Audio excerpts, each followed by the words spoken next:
Il caos non è un pozzo. Il caos è una scala. A chi non sono rimasti in mente Varys e Dito Corto, due maestri nel tessere trame e nello sfruttare lo spionaggio in Game of Thrones? Ma in che cosa consisteva davvero essere una spia nel Medioevo? Beh, in questo video scenderemo nei dettagli di un argomento che di solito è molto difficile da conoscere pure al giorno d'oggi, ma che lo è ancora di più per un'epoca come il Medioevo.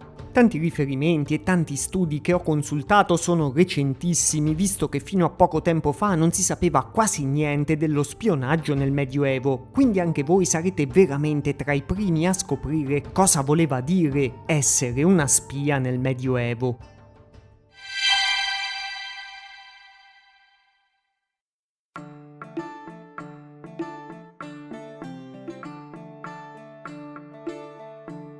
Se ci immaginiamo di essere una persona qualunque in epoca medievale, dobbiamo domandarci prima se conviene diventare una spia.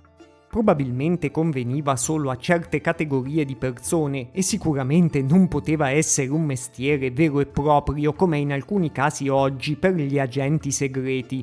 Le spie medievali erano soprattutto dei mercanti e in generale erano coloro che lavoravano in punti di incontro tra persone dove c'era uno scambio di informazioni. Ma come vedremo meglio dopo, non erano solo loro. Soltanto nel XVI secolo, all'inizio dell'età moderna, nacquero delle reti molto più strutturate di spie con persone che potevano fare questo di mestiere per conto dei nascenti stati nazionali. Ma nel Medioevo quella di spia era soprattutto un'attività secondaria nella quale si raccoglievano informazioni in modo occasionale, anche se poteva diventare pure allora molto remunerativa. E infatti il motivo principale che può spingere un uomo del Medioevo a diventare una spia sono i soldi, e anche allora le spie erano pagate molto bene. Infatti sappiamo con certezza che esistevano delle spie nel Medioevo non solo dalle cronache, ma soprattutto dai registri delle spese di alcune città medievali. In questi registri compaiono delle voci di spesa abbastanza strane e ambigue. Una dicitura tipica nei comuni italiani medievali è la frase latina in servitium communis, cioè al servizio del comune, oppure pro bono civitatis, in favore della città. Ma poi queste voci di spesa sono relative a pagamenti a persone non specificate per dei misteriosi servizi sempre non specificati resi da queste persone alla comunità. Quindi già questa è la prova che le città medievali investivano parte del loro budget per attività di spionaggio. La stessa parola spia probabilmente ha origini medievali e si ipotizza che derivi dalla lingua gotica. È famoso il fatto che nel 1264 i veneziani definirono con questo termine alcuni tedeschi che ispezionavano il loro territorio e indagavano tra gli abitanti in cerca di informazioni. Ma una delle più antiche menzioni accertate del termine spia in Italia si trova intorno al 1230 nei registri della Biccherna di Siena, che sono dei registri finanziari. Ma il termine era già attestato nel latino medievale dal XII secolo, nel contesto delle lotte tra la Lega Lombarda e Federico Barbarossa, che usava delle spie per ottenere informazioni sulle città del nord Italia. Anche se possiamo immaginare che delle spie siano esistite fin dall'alba dei tempi, in effetti le spie medievali erano un qualcosa di specifico. Infatti si muovevano in un mondo politicamente frammentato dove potenzialmente ogni autorità poteva avere i suoi informatori. I Romani, per esempio, avevano già un sistema di spionaggio, ma come tante cose dei Romani era molto più regolato e standardizzato. I Romani avevano gli exploratores e i procursatores, che erano degli esploratori militari, e poi avevano gli speculatores, che erano degli agenti speciali che conducevano azioni dietro le linee nemiche o durante una battaglia o un assedio. Di solito queste attività tra i Romani erano affidate anche a un corpo specifico di corrieri e messaggeri chiamati frumentari, che quindi nel tempo si erano trasformati anche in agenti segreti. Molti dei termini latini venivano usati ancora nel Medioevo, infatti li troviamo nella cronaca Gesta Francorum che racconta la storia della prima crociata, anche se ormai non indicavano più di preciso un corpo strutturato. Molti di quelli che sono indicati qui erano esploratori o delatori impiegati dai signori crociati o dai capi islamici per acquisire delle informazioni sul nemico. Anche se soprattutto nel basso medioevo molti sovrani e molte città si dotarono di una rete organizzativa quantomeno per poter pagare costantemente i servizi delle spie. Infatti le spie venivano considerate sempre più necessarie per poter difendere anche l'ordine pubblico interno in un'epoca di grandi cambiamenti sociali.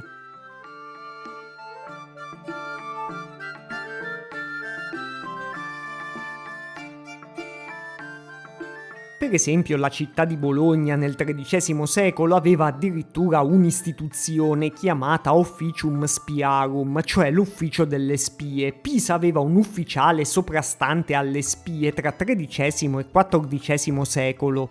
Eppure il governo fiorentino istituì gli Otto di Guardia, che erano una commissione temporanea di polizia con l'obiettivo di reprimere la famosa rivolta dei Ciompi alla fine del Trecento.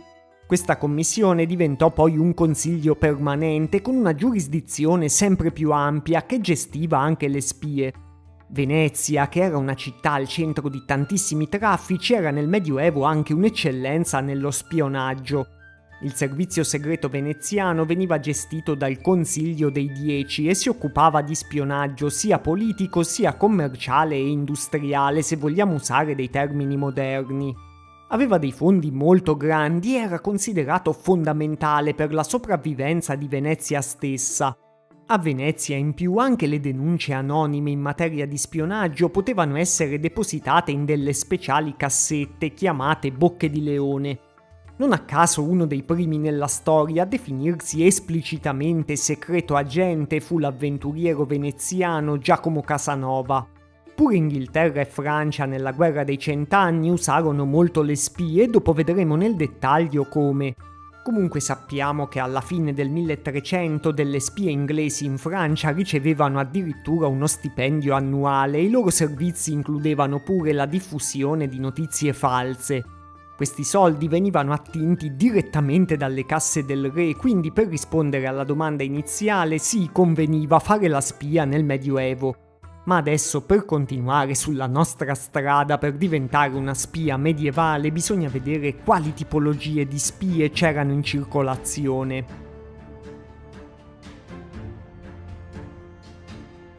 Nel Medioevo i requisiti per essere una spia erano sicuramente più generici di quelli di oggi, quindi potenzialmente chiunque poteva diventarlo, anche se ovviamente alcune condizioni particolari potevano essere un bonus. Semplificando un po', nel Medioevo possiamo trovare 5 categorie principali di spie. Sono le spie militari, le spie ecclesiastiche, gli informatori, le spie linguistiche e le spie di corte. Una spia ovviamente poteva appartenere anche a diverse categorie, quindi non vanno considerate come classificazioni stringenti, ma servono soprattutto per capire come funzionava a grandi linee lo spionaggio medievale. Partendo dalla spia militare, questa era un po' la più basilare. Per esserlo bisognava ovviamente essere un militare. Queste spie sostanzialmente erano più degli esploratori e l'impiego degli esploratori da parte dei comandanti sul campo di battaglia è antico quanto la guerra stessa. Queste spie esploravano il territorio, valutavano la forza degli eserciti nemici e riferivano sui suoi movimenti, sulle sue difese, sui rifornimenti e sui numeri degli eserciti nemici. Quindi raccoglievano prettamente informazioni militari da usare subito molto a breve termine e debolezze logistiche del nemico. A volte diffondevano anche disinformazione facendo circolare notizie false o demoralizzanti tra le file nemiche. In alcuni casi in cui erano molto intraprendenti potevano provare a corrompere degli ufficiali nemici o a reclutare dei collaboratori sul posto, oltre a preparare il terreno per gli assedi. Potevano disegnare delle mappe, sabotare le difese di una città, tentare di corrompere qualcuno dei nemici per farsi aprire le porte o per farli entrare durante l'assedio a aprire le porte. Molte città medievali li usavano anche in tempo di pace come corrieri o messaggeri e spesso sono indicati con il termine cavalari, che vuol dire uomini a cavallo. Non erano spie nel senso stretto del termine, ma persone che sapevano viaggiare velocemente a cavallo, persone che conoscevano le strade e le scorciatoie e che sapevano osservare soprattutto i movimenti sul territorio. La città di Ancona, per esempio, quando prevedeva una guerra, sceglieva dei cavalieri abili e li stipendiava per questo scopo. Nel settembre del 1392 venne inviata una forza di esploratori a raccogliere quante più informazioni possibili e 20 anni dopo Ancona diede anche libertà di movimento a qualsiasi esploratore al suo servizio.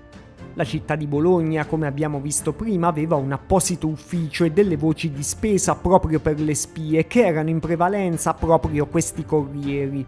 E per passare dalle piccole città ai grandi imperi, pure l'impero mongolo di Gengis Khan aveva un'eccellente rete di spie militari. I mongoli erano abilissimi cavalieri e i loro esploratori riuscivano a scoprire in anticipo i movimenti dei nemici. Insomma, queste spie militari avevano soprattutto lo scopo di veicolare velocemente informazioni relative alla guerra, ma non dobbiamo pensare che fossero le spie più efficaci del Medioevo, anzi. Spesso, per quanto fossero grandi cavalieri, nel mondo medievale le comunicazioni erano lente e loro ci mettevano settimane per consegnare un'informazione importante e spesso arrivavano troppo tardi.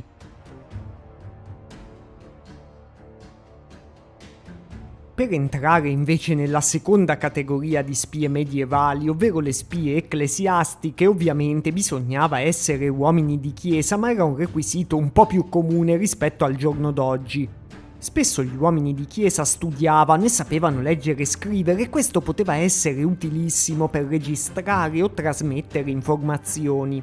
Infatti raccogliere delle informazioni in maniera più sistematica e precisa richiede una certa quantità di burocrazia e anche un po' di alfabetizzazione. Le spie militari e anche altre categorie di spie che vedremo dopo spesso erano abbastanza ignoranti, mentre la conoscenza degli uomini di chiesa poteva essere fondamentale per questo lavoro. Certo, non va così d'accordo con gli insegnamenti della religione, ma non sarà un caso se il frate o il monaco che spiano nel Medioevo sono un'immagine abbastanza comune ancora oggi nell'immaginario collettivo.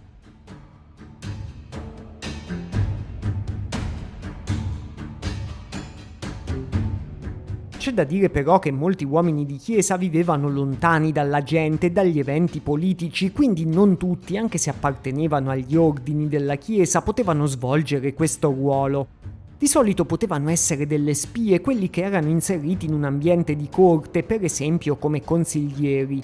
Sempre a Firenze, nell'ottobre del 1344, due frati chiamati Bartolo e Cristofano ricevettero del denaro da spendere per reclutare delle spie, ma non si sa se loro stessi fossero delle spie in prima persona. Con il tempo però le spie ecclesiastiche diventarono pericolose per i signori e per i re laici, visto che aumentò il potere della Chiesa di Roma. Infatti queste persone prestavano obbedienza al Papa e potevano facilmente trasformarsi in degli informatori per la Chiesa. La Chiesa stessa finirà per utilizzare delle reti di informatori per combattere gli eretici e lo spionaggio diventerà anche una componente della famosa Inquisizione. Così nel Medioevo la Chiesa diventò effettivamente un'altra grande potenza capace di reperire e gestire le informazioni, ma alla fine lo faceva soprattutto per i propri scopi.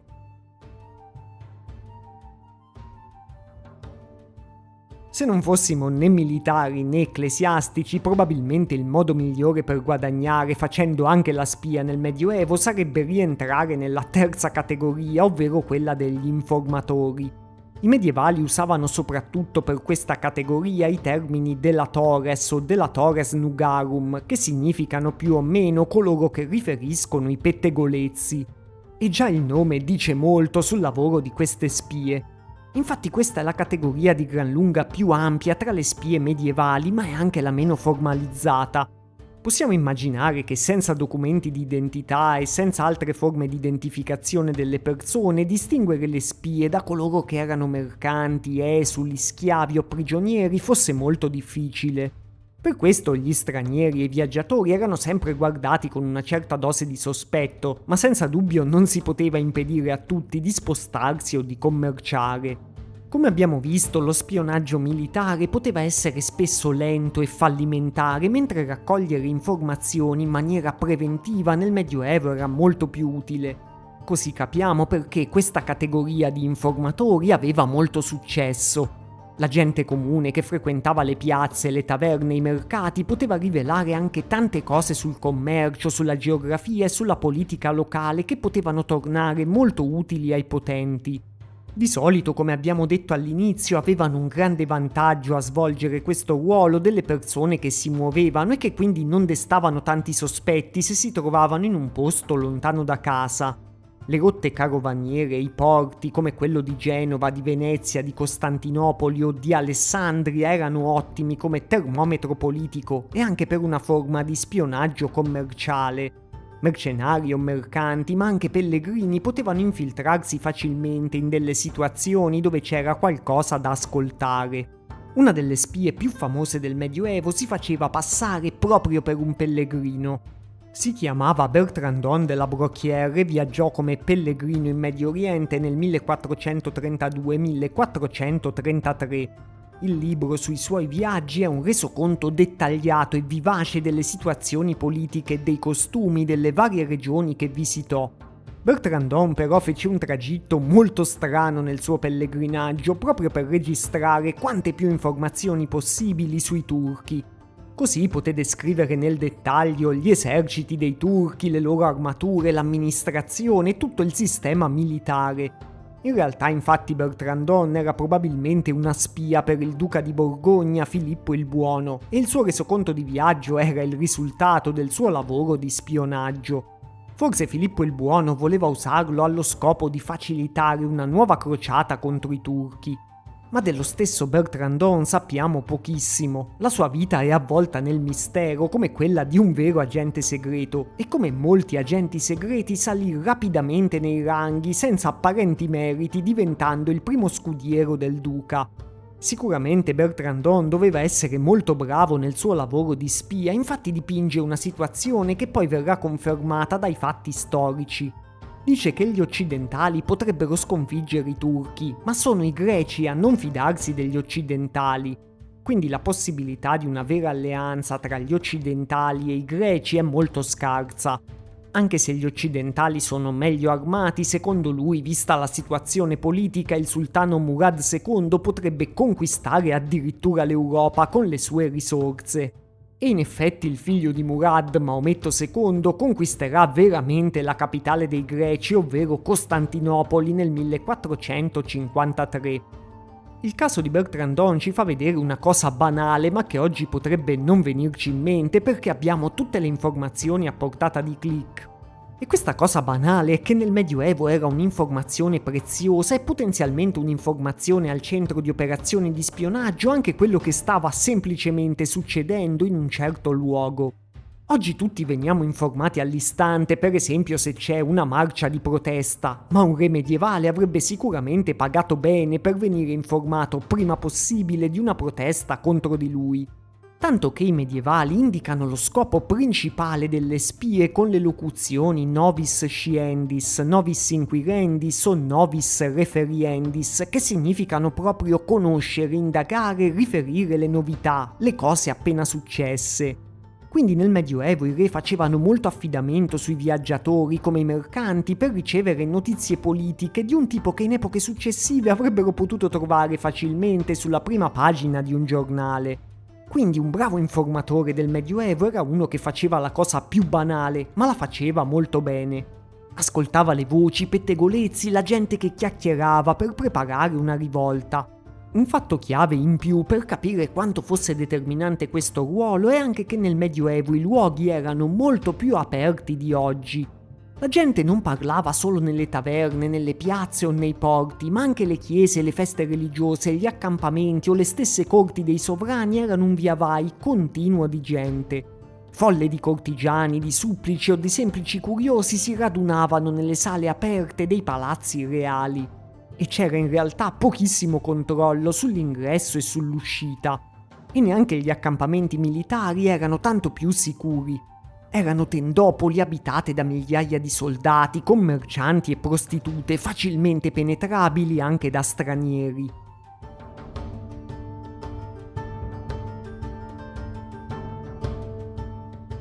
Comunque la maggior parte delle notizie si spargeva nei mercati e nelle fiere, nei porti importanti, nelle taverne e nelle locande, quindi quello di mercante, come abbiamo detto diverse volte, era il mestiere privilegiato per viaggiare e trovarsi facilmente in tutti questi luoghi. Infatti, fin dall'antichità nei trattati militari c'era stata una grande preoccupazione per il ruolo dei mercanti. Non ci si preoccupava tanto della classe mercantile in sé perché non portava delle armi, ma piuttosto delle spie che potevano infiltrarsi tra i mercanti e spacciarsi per loro. Un trattato del VI secolo d.C. suggerisce proprio alle spie di fingersi dei mercanti. Un informatore e il destinatario delle informazioni dovrebbero incontrarsi nel mercato pubblico. Uno farebbe finta di essere il commerciante, l'altro l'acquirente, in modo da sfuggire a qualunque sospetto e per dialogare senza dare l'idea che ci si conosca per altri motivi. Riccardo Cuor di Leone, al ritorno dalla Terza Crociata, venne catturato proprio grazie a delle spie. Secondo un racconto, il re inglese si trovava nei pressi di Vienna, segretamente e a piedi, accompagnato solo da 2 compagni, quando fu scoperto da spie in una locanda di cattivo gusto e arrestato dagli uomini del duca d'Austria. Forse le spie conoscevano il re Riccardo di vista o forse furono molto attente al suo accento che doveva essere ben diverso da quello dei viennesi. Ostelli e locande erano il luogo perfetto per le attività degli informatori, come si vede benissimo anche nel famoso puledro impennato del Signore degli Anelli. Erano luoghi dove chiunque poteva incontrarsi e socializzare con ogni sorta di persona, soprattutto con gente che viaggiava, e a volte ci si discutevano i contratti e ci si facevano addirittura delle trattative politiche. Visto che di solito erano anche occasioni in cui la gente beveva, ottenere qualche informazione rilevante era ancora più facile. Tante città medievali infatti avevano delle leggi secondo le quali durante un assedio o durante una situazione di emergenza nemmeno agli albergatori doveva essere permesso di ricevere degli stranieri senza il consenso delle autorità cittadine. Nella Firenze del 1300, che era una delle città in più rapida crescita, sono documentate tante operazioni fatte con informatori ben pagati. Un certo Stefano Arringhi venne mandato alle parti di Romagna a spiare dal luglio del 1350. Altri 2 personaggi, un certo Antonio Pucci e un certo Giovanni Paoli, avevano già una doppia identità come gli agenti segreti moderni. Il primo era conosciuto come poeta, il secondo era un campanaro, ma in realtà erano molto di più. Agivano come spie, come messaggeri o addirittura come rappresentanti formali e negoziatori in nome del governo fiorentino. Per essere una spia nel Medioevo il ruolo di informatore andava bene, però gli informatori di solito funzionavano bene se erano già integrati in un certo contesto sociale e culturale, quindi erano utili soprattutto tra città e regni che condividevano la lingua, gli usi e i costumi. Per esempio, appunto, un fiorentino poteva spiare bene altre città italiane, ma penso che avrebbe capito molto poco tra gli arabi. Se già nel Medioevo avevate la fortuna di conoscere 2 lingue, potevate mettere questa competenza al servizio dello spionaggio. Infatti, per spiare dei nemici culturalmente molto diversi c'erano quelle che abbiamo chiamato spie linguistiche. Queste erano appunto soprattutto persone che parlavano più lingue, erano a metà tra diverse culture, per esempio persone che erano emigrate o che erano figli di genitori appartenenti a culture diverse. Erano meno frequenti di oggi, ma c'erano, e a volte diventavano anche delle risorse fondamentali per chi voleva spiare. Già nel IX secolo d.C. un documento ufficiale offriva a alcuni ispanici la possibilità di svolgere attività di spionaggio tra i saraceni in cambio della protezione del re Ludovico il Pio. Nel Medioevo di solito le spie linguistiche più ricercate erano proprio quelle che parlavano arabo, visto il costante conflitto tra cristiani e musulmani. Per esempio il condottiero normanno Roberto il Guiscardo aveva delle spie che parlavano e capivano bene la lingua dei saraceni e le teneva in grande considerazione. Gli inglesi sfruttavano molte spie che parlavano il francese nella guerra dei 100 anni, infatti la lingua francese era stata la lingua ufficiale da dopo la conquista normanna e c'erano molti nelle loro file che la conoscevano. L'ultima categoria di spie medievali sono le spie di corte, che forse sono anche quelle che stanno al centro del nostro immaginario attuale. Certo, nel Medioevo non c'era un maestro dei sussurri come il Varys di Game of Thrones. Cioè non c'era una carica formalizzata per il capo dello spionaggio, che è un'idea moderna, e in più in quel contesto praticamente nessuno avrebbe parlato con una persona che rivestiva ufficialmente questa carica. Nel Medioevo i rapporti erano basati sulla conoscenza personale, sulla fedeltà e sulla fiducia, e anche accordi importantissimi si facevano veramente con la proverbiale parola e una stretta di mano, quindi nessuno avrebbe neanche parlato con qualcuno che era dichiaratamente il capo delle spie.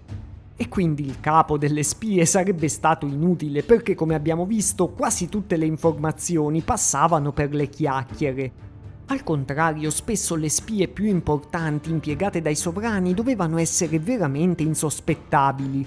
Per esempio Giacomo IV, re di Scozia, aveva come spia di fiducia un semplice stalliere. Infatti spesso le persone più di fiducia di un re erano di un rango più basso, così potevano osservare la politica di corte senza che sembrasse che ne erano coinvolti. Magari tra una faccenda e l'altra, da umili servitori, potevano vedere relazioni, alleanze, malcontento tra i nobili. Invece le persone di rango più alto magari venivano mandate alla corte di sovrani nemici o di signori sospettati di ribellione e non venivano tenute direttamente alla corte stessa del re.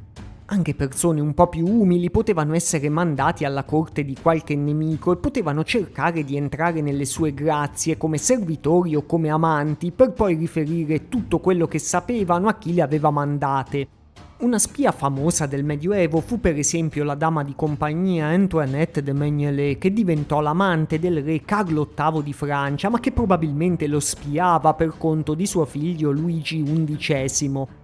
Quando poi diventò l'amante del duca di Bretagna, Luigi XI si aspettava che continuasse a fare da spia, questa volta ai danni del duca di Bretagna. Inizialmente lei lo accontentò, ma alla fine cambiò schieramento. Tra le spie più pericolose ma anche più preziose del Medioevo c'erano proprio i doppiogiochisti, che in molti casi erano spie catturate. Questo lavoro è pericolosissimo e difficile da gestire ancora oggi, quindi con la logistica del Medioevo erano un caso abbastanza raro. Infatti era sia molto difficile catturare delle spie che avessero raccolto delle informazioni veritiere e utili, e sia a quel punto risultava molto complicato usarle per fare il doppio gioco contro il proprio nemico. Di solito i medievali la risolvevano in modo molto più semplice: una spia smascherata veniva condannata a morte, soprattutto se aveva spiato direttamente la corte di un re. Un famoso agente doppiogiochista fu Thomas de Turberville, e dopo vi racconterò la sua storia se seguirete il video fino alla fine. Di solito comunque le spie di corte non agivano semplicemente per soldi. Se erano dei servitori o delle persone di rango più basso, probabilmente si aspettavano anche qualche riconoscimento, qualche titolo che li facesse salire nella scala sociale. Se invece erano nobili, lo facevano per gli interessi del proprio paese o per propri interessi politici. Il caso emblematico erano gli ambasciatori, che nel Medioevo venivano considerati con molta facilità allo stesso tempo anche delle spie nemiche. Alessandro Barbero ricorda spesso il caso dell'ambasciatore veneziano a Costantinopoli prima della battaglia di Lepanto, che aveva creato una rete di spie e quindi alla fine venne praticamente murato dentro casa sua dal Gran Visir. Anche rinchiuso nel suo palazzo, continua ad avere questi che vengono a aspettare le lettere sotto le finestre, lui gli butta i rapporti dalle finestre e questi si incaricano di portarli a Venezia. Dopo un po' il Gran Visir se ne accorge. Gli fa chiudere tutte le finestre con assi. Durante la guerra dei 100 anni il re Enrico V d'Inghilterra la fece ancora più semplice, infatti diede l'ordine di incarcerare tutti gli ambasciatori francesi durante i preparativi per l'invasione. L'ultima cosa importante da sapere per chi voleva essere una spia nel Medioevo è che le pene erano tremende. Ancora oggi le spie rischiano la morte, ma nel Medioevo se si veniva scoperti la morte era praticamente certa. Solo in caso di pace, se si era una spia per qualche potenza non troppo ostile, si poteva essere come minimo espulsi da una città o da un territorio. Le sole rarissime eccezioni di spie sopravvissute erano persone di altissimo rango. Per esempio ci fu il caso di una donna ricchissima svedese che fece la spia per i danesi nel 1400 e che non venne giustiziata. Fatemi sapere nei commenti se avreste rischiato a fare la spia nel Medioevo e a quale tipologia di spie avreste voluto appartenere. Intanto adesso vedremo anche la storia di 2 casi di scontri basati pure sullo spionaggio che avvennero nel Medioevo. Sono 2 conflitti che durarono per diversi secoli e che videro sia degli scontri armati ma anche una specie di guerra fredda che durò per molto tempo, e questo spiega proprio anche perché ci fu un grande uso di spie in questi contesti. E i 2 conflitti sono quello tra gli arabi e i bizantini e proprio quello tra inglesi e francesi.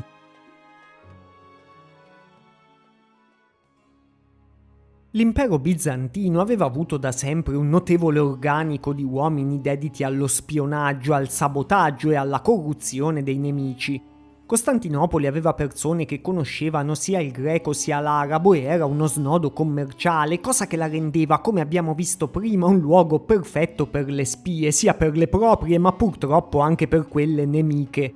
Quando arrivavano nei porti degli arabi probabilmente raccoglievano attentamente tante informazioni, infatti uno scrittore arabo si lamenta che i mercanti bizantini, o meglio le loro spie camuffate da marinai o da mercanti, raccoglievano informazioni mentre conducevano i loro affari nei porti musulmani. I bizantini, dice, inviavano le loro imbarcazioni nel territorio dell'Islam per dedicarsi al commercio, mentre i loro agenti vagavano per il paese rubando e raccogliendo informazioni di nascosto, dopodiché se ne andavano. In conseguenza di questo sia i bizantini che i musulmani cercarono di imporre dei controlli rigidi su tutte le attività commerciali nel Mediterraneo orientale per paura di reciproche attività di spionaggio. In una presunta conversazione tra il califfo e l'ambasciatore bizantino, l'ambasciatore praticamente lo prende in giro dicendo che il problema della sua capitale Baghdad è che i mercati sono dentro la città. Dato che a nessuno può essere negato l'accesso, gli dice l'ambasciatore, il nemico può entrare fingendosi qualcuno che desidera commerciare. E i mercanti a loro volta possono viaggiare ovunque, trasmettendo informazioni su di te. Nel X secolo infatti vennero imposte delle restrizioni ai mercanti provenienti dal mondo musulmano e a Costantinopoli non potevano rimanere per più di 3 mesi. Nel mondo islamico anche i messaggeri e i postini erano potenziali spie. Mentre in Europa non c'era ancora una rete postale, i califfi omayyadi nell'VIII secolo consideravano il servizio postale fondamentale per la tenuta del loro regno. Infatti nella loro concezione il portatore di lettere era anche il portatore di segreti. Il postino, in altre parole, poteva essere anche un'ottima spia. E non solo il postino. Secondo i cronisti medievali, nel mondo arabo le spie erano una specie di ossessione per chi governava. Un consiglio che non sarebbe sembrato strano per un governante era quello di mettere spie su ognuno dei suoi sudditi e su ognuno dei suoi collaboratori. Occhi che spiassero la loro posizione, le notizie e ogni dubbio su di loro. Le spie musulmane si davano così tanto da fare che i turchi alla fine dovettero fissare anche dei limiti che le spie non potevano superare. Per esempio non si poteva togliere il velo alle donne, non si potevano sfondare delle porte chiuse a chiave, non si doveva agire contro un alleato sulla parola di una spia finché non si fosse davvero molto sicuri. Non a caso i musulmani avevano anche sviluppato i più avanzati sistemi di crittografia del Medioevo, dei sistemi che possono essere molto utili per lo spionaggio. I codici cifrati esistevano fin dall'antichità, ma gli arabi avevano perfezionato queste tecniche. Uno dei più grandi studiosi arabi medievali, chiamato Al-Kindi, ideò la tecnica di analisi di frequenza per decrittare i cifrari su base matematica. Questa tecnica studia la frequenza di utilizzo delle lettere o dei gruppi di lettere in un testo cifrato per individuare la chiave e quindi per arrivare facilmente a leggerlo in chiaro.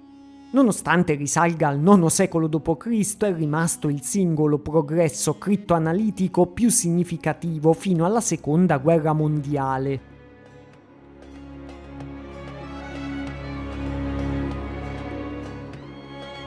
Abbiamo visto che le donne erano spie anche nel mondo occidentale, ma lo furono pure nel mondo musulmano.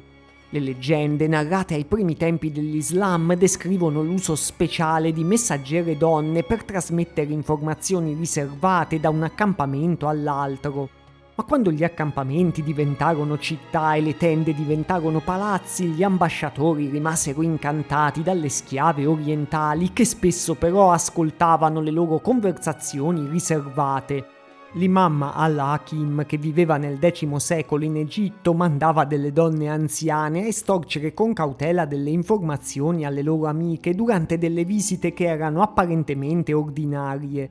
La sua sorellastra, chiamata Sitt al-Mulk, che probabilmente lo fece uccidere, organizzò anche lei una propria rete di spionaggio, forse in questo caso di controspionaggio opposta a quella del fratello. La rete era sempre gestita da una donna, la schiava Takarrub. Takarrub era la confidente di Sitt al-Mulk che viene descritta come il capo delle sue spie, quindi era un po' il Varys dell'Egitto musulmano. Anche Varys in Game of Thrones è un ex schiavo e Takarrub era una schiava non musulmana, quindi non era soggetta alla segregazione dell'harem, ma aveva una maggiore libertà di movimento e poteva muoversi in città e tra i diversi palazzi reali. Per tutta la sua vita Takarrub venne ricompensata da Sitt al-Mulk e quindi quando morì era ricchissima grazie al suo lavoro di spia e ancora oggi è conosciuta come una delle spie medievali con la migliore carriera. Una cosa molto insolita visto quanto poco sappiamo sulle spie medievali. Gli europei invece ancora alla fine del Medioevo erano un po' meno ossessionati dalle spie, quindi le loro operazioni di spionaggio erano più occasionali e spesso fallivano. Infatti lo spionaggio fu un'attività fondamentale nella guerra dei Cent'anni, anche se non sempre ebbe i risultati sperati, mostrando tutti i limiti dello spionaggio dell'Europa medievale.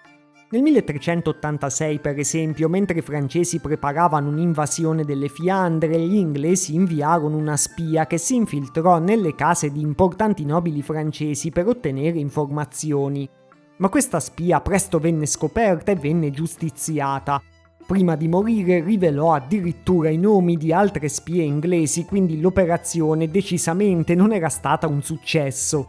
In quel periodo gli inglesi operavano in Francia soprattutto fingendosi mercanti, monaci o artigiani. Di solito raccoglievano le informazioni e le trasmettevano al comandante inglese di Calais che li inoltrava a Londra. Calais era una base inglese importante sul territorio francese che permetteva di osservare da vicino che cosa succedeva in Francia. Nonostante avesse le sue falle, il sistema di raccolta delle informazioni dell'Inghilterra funzionava meglio perché, come abbiamo detto prima, molti inglesi e molti alleati degli inglesi conoscevano il francese. Quindi potevano sfruttare quelle spie linguistiche in questo contesto. Per i francesi invece era più difficile trovare delle spie che conoscessero bene l'inglese, infatti non esisteva una vera comunità anglofona in Francia.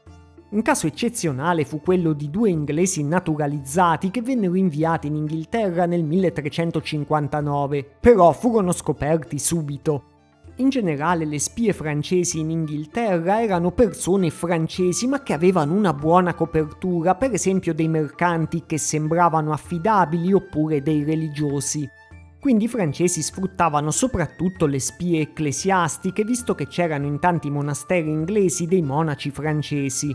Quando si accorsero di questa tipologia di spie francesi, le autorità inglesi reagirono con controlli molto severi come perquisizioni nei porti, limitazioni ai viaggiatori e veri e propri arresti. A volte gli inglesi arrestavano interi gruppi di stranieri sospettando di loro, ma spesso senza avere nessuna prova. Per esempio nel 1380 molti francesi furono rinchiusi nella prigione di Newgate, ma quasi tutti furono poi assolti. Nonostante tutti questi sforzi su entrambi i fronti, lo spionaggio rimaneva spesso poco affidabile. Le spie tendevano a riportare delle voci sentite da altri e spesso le esageravano per ottenere più soldi. Un esempio fu una rete di spie gestita direttamente dal duca di Borgogna tra il 1384 e il 1394. Il capo delle sue spie aveva addirittura un nome in codice, si faceva chiamare l'uomo senza barba. Detta così la storia sembrerebbe molto interessante, ma in realtà questa rete di spie finì per riferire solo delle chiacchiere infondate, delle fantasie inventate per prendere i soldi. In realtà le informazioni migliori arrivavano da traditori di alto rango, da nemici catturati. Questi uomini spesso accettavano di fare la spia per evitare di pagare un grande riscatto dopo essere stati fatti prigionieri. È proprio il caso di Thomas de Turberville che vi avevo nominato prima come famoso doppiogiochista. Lui venne arrestato dai francesi nel 1294 e venne obbligato a fare il doppio gioco alla corte di Edoardo I d'Inghilterra. Intanto i suoi figli erano tenuti in Francia prigionieri come ostaggi. Una volta tornato in Inghilterra scrisse dei rapporti per i francesi sull'esercito di Edoardo I, sullo stato delle difese costiere inglesi e su molte informazioni politiche delicate, ma venne tradito dal messaggero che utilizzava per mandare i suoi rapporti in Francia e alla fine venne giustiziato pubblicamente a Londra. La Francia era più facile da infiltrare rispetto all'Inghilterra, visto che aveva delle divisioni politiche interne, perché il caos, come dice proprio Dito Corto, è una scala. Infatti gli inglesi sfruttarono spesso queste tensioni. Nel 1336 due agenti scozzesi incontrarono in segreto il re di Francia per pianificare un'invasione dell'Inghilterra, ma pochi giorni dopo, grazie a qualche informatore che già si trovava in Francia, i dettagli di quel piano erano già conosciuti al re inglese. 2 anni dopo, una nave carica di armi per la Scozia venne intercettata sempre grazie a una soffiata. Il re francese Filippo VI una volta sbottò lamentandosi del fatto che il re inglese sapesse sempre tutto quello che lui diceva. «Non posso parlare nella mia stanza», disse, «senza che il re d'Inghilterra mi ascolti». Nel 1364 2 nobili francesi presero addirittura la precauzione di parlare dei piani di guerra all'aperto in un giardino recintato, lontani da segretari e servitori curiosi. Ma una spia francese al soldo degli inglesi riuscì a ascoltarli nascosta dietro un muro e riportò subito tutte le informazioni agli inglesi. Comunque una fonte di cui non abbiamo parlato finora ma che era molto preziosa era la corrispondenza intercettata. Infatti di solito le lettere rivelavano i piani del nemico con una precisione molto maggiore rispetto alle chiacchiere delle persone. Nonostante questa grande importanza delle lettere come potenziale fonte per i nemici, la sicurezza dei documenti per tutto il Medioevo era spesso scarsa. In Occidente i messaggi non venivano cifrati o venivano cifrati in un modo molto semplice e rozzo. Non sappiamo di preciso perché fosse così e perché la protezione dei messaggi non fosse molto evoluta, probabilmente per tutta una serie di questioni sociali, culturali e logistiche che abbiamo già visto nel corso del video. Per esempio, non è che l'istruzione e la capacità di scrivere fossero così diffuse, si riponeva grandissima fiducia in chi consegnava la corrispondenza, per esempio gli araldi e i messaggeri. Nonostante questo, durante la guerra dei 100 anni i francesi scoprirono spesso la corrispondenza inglese, per esempio una volta scoprirono un trattato segreto intercettando una dama e perquisendo i suoi bagagli. Anche al di là dello spionaggio, comunque l'Inghilterra e la Francia del tardo Medioevo erano spesso sorprendentemente ignoranti dei fatti fondamentali della politica dei loro nemici. Quindi anche se scoprivano un certo segreto ci mettevano un sacco di tempo per realizzare l'importanza di quel segreto e per capire come poterlo utilizzare a proprio vantaggio.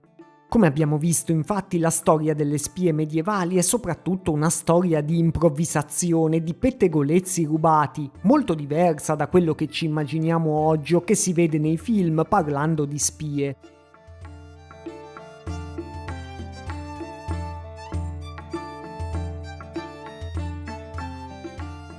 La situazione cambiò progressivamente negli ultimi anni del Medioevo e soprattutto all'inizio dell'età moderna. L'Europa passò pian piano a modelli di governo più centralizzati che sono poi all'origine degli stati moderni. Questi avevano spesso delle prime forme di burocrazia che erano capaci di gestire le informazioni che arrivavano e di verificare meglio l'attendibilità confrontando più fonti. In Inghilterra il segretario di Stato Francis Walsingham organizzò uno dei primi servizi di spionaggio statali. Lui sì che era un vero capo delle spie ufficiale per conto della regina Elisabetta I. E le sue spie furono proprio tra i motivi del successo della regina. Infatti Walsingham era informatissimo su tutta la politica europea e sventò anche diversi complotti interni. Pure i signori italiani in lotta tra di loro si adoperarono per acquisire un vantaggio anche nelle informazioni. Nel 1466 Leon Battista Alberti scrisse il trattato De Cifris per il segretario del Papa Paolo II. Questo testo è una svolta nei metodi crittografici occidentali. Infatti Alberti propone delle tecniche di cifratura molto più complesse che possono essere usate anche dalle spie. Non a caso da questo momento in poi la crittografia diventerà anche uno degli interessi principali degli intellettuali rinascimentali che di solito venivano finanziati da re e signori. Gli stessi intellettuali rinascimentali erano una figura pericolosissima dal punto di vista dello spionaggio, perché spesso viaggiavano per varie corti mettendosi al servizio di diversi re e diversi signori, diventando delle potenziali spie di altissimo livello. Erano spesso burocrati coltissimi, capaci di intercettare il clima di ogni stanza in cui mettevano piede. Sempre Walsingham e Elisabetta I probabilmente si servirono delle attività di spionaggio di uno di questi intellettuali, il famoso John Dee, espertissimo di cartografia e di crittografia, ma ufficialmente mago e astrologo. Ma questa sarebbe sicuramente un'altra storia e se vi interessa potete già addentrarvici perché ho dedicato proprio un video molto dettagliato anche a John Dee. Se avete apprezzato questo e anche la tanta ricerca che c'è dietro a ogni mio video, iscrivetevi per non perdervene altri su aspetti poco conosciuti della storia e magari consigliatelo a amici interessati. Grazie per la visione e a presto!